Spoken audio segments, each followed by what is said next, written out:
Hi and welcome to The Winning Factor. I'm Alan Aitken, and on this show each week I take a look at some upcoming races in Hong Kong and we try to isolate an angle to the race we might look back on later as having been the key ingredient to finding the winner. Well, the final Group 1 of the season on Sunday at Sha Tin, the Champions and Chater Cup. And while it's not one of the races that I'm going to highlight in today's show, it is a race that I like every year because it's been famous for some upsets, and it is a race where a putter can get a result. And just as a nod to that, I thought we'd have a quick look back at the list of past winners. Now this goes back the last 25 years, and as you can see here on the right hand side, the performance of the favourites, well, a lot of them get rolled in this, and this is a race where legends go to die in some ways. We've had favourites beaten in this race right down to 1.2 favourites, and it's a very tricky race if you fancy taking the short odds. In the last 3 years, of course, the favourite has won. Tony Cruz has put the record a little bit straighter there, and it has been a race that he's owned recently. He's looking for his 8th win from the past 9 years on Sunday when he saddles up Packing Waltham, Time Warp and the reigning champion Exultant. But back to the races that we are going to take a closer look at, and the first of them is race 10, and our winning factor here, the map.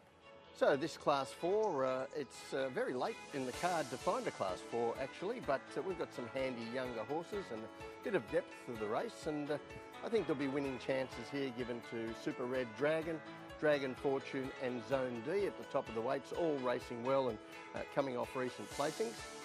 We've got the impressive last start winner, Love Me More, Big Two, who surprised quite a few people at long odds in his nice debut effort last time, and Gracie Love, who is racing okay and has a weight pull over his major rivals in this. But as I've said, the winning factor for us here is the map, and in Sunday's race, the map is really not going to help a few of those that we've just mentioned. So let's look first at the map and see what we can drop out of contention. And the speed here looks to be in mid-draw. Gracie Love, Telecom Puma, Shadow Runner and Magic Bonus likely to be positive from the start and pushing across the field to occupy the top spots.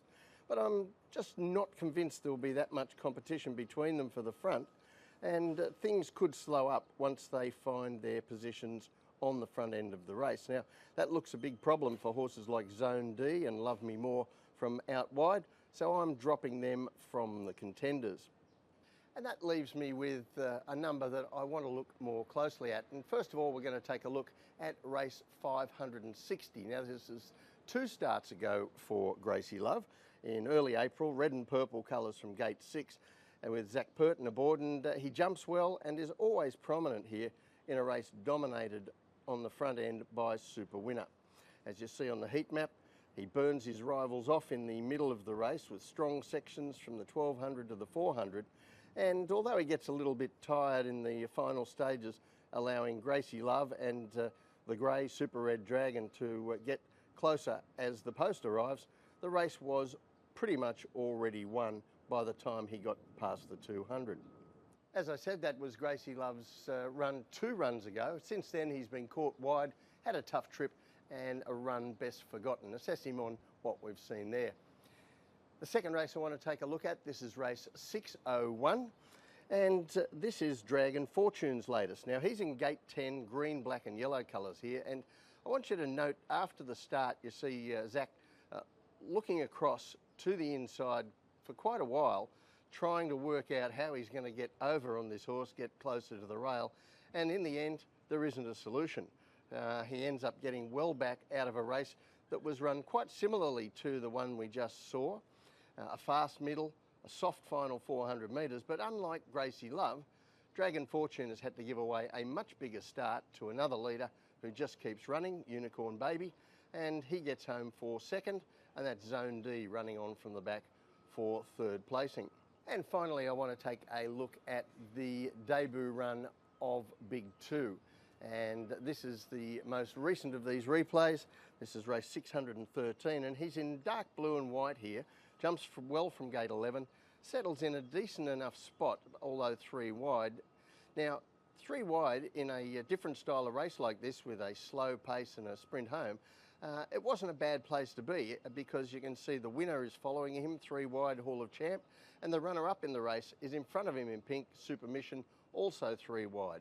In the soft pace, 3 wide in the running line was a good place to be. There's a sharp sprint home down the home straight, and while he tries very gamely here, Big 2, he really gets run out of it by the first couple.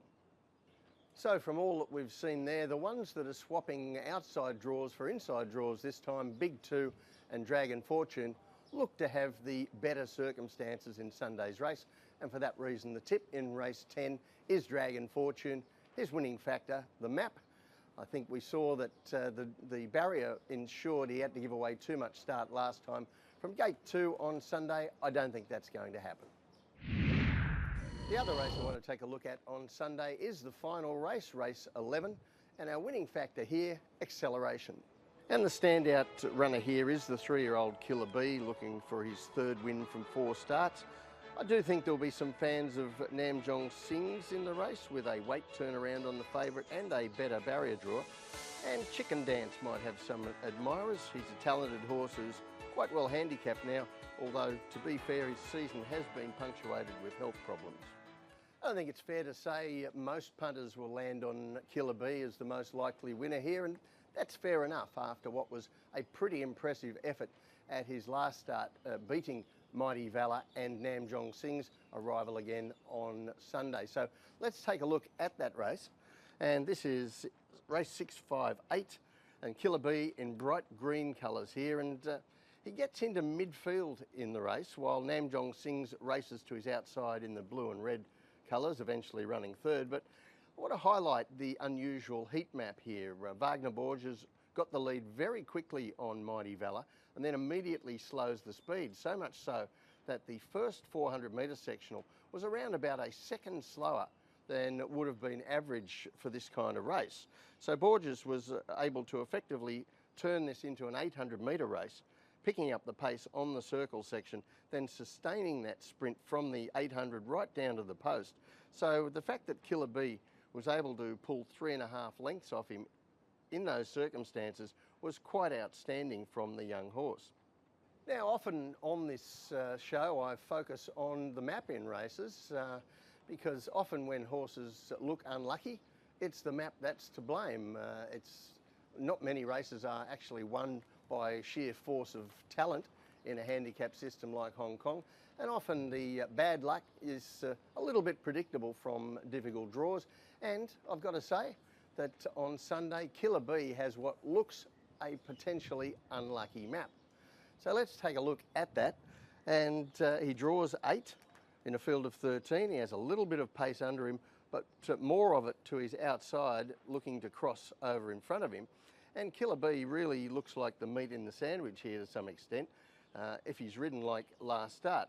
But he also presents an extra headache for Joe Moreira, because when he did rush him out of the gates at his second start to offset a draw and sit closer, the inexperienced young horse over-raced and didn't produce that day the finish that we have seen from him since, getting beaten at odds on that occasion.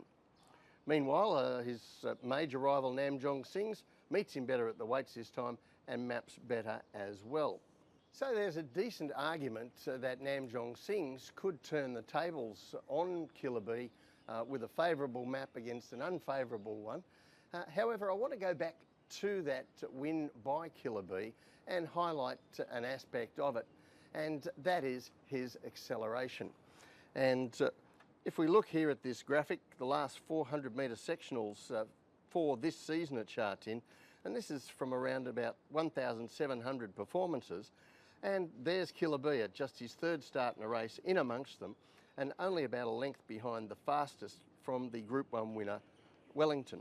Now, I haven't adjusted these for track speeds on the day, but if I did, I think he'd even move up a couple of places on this list.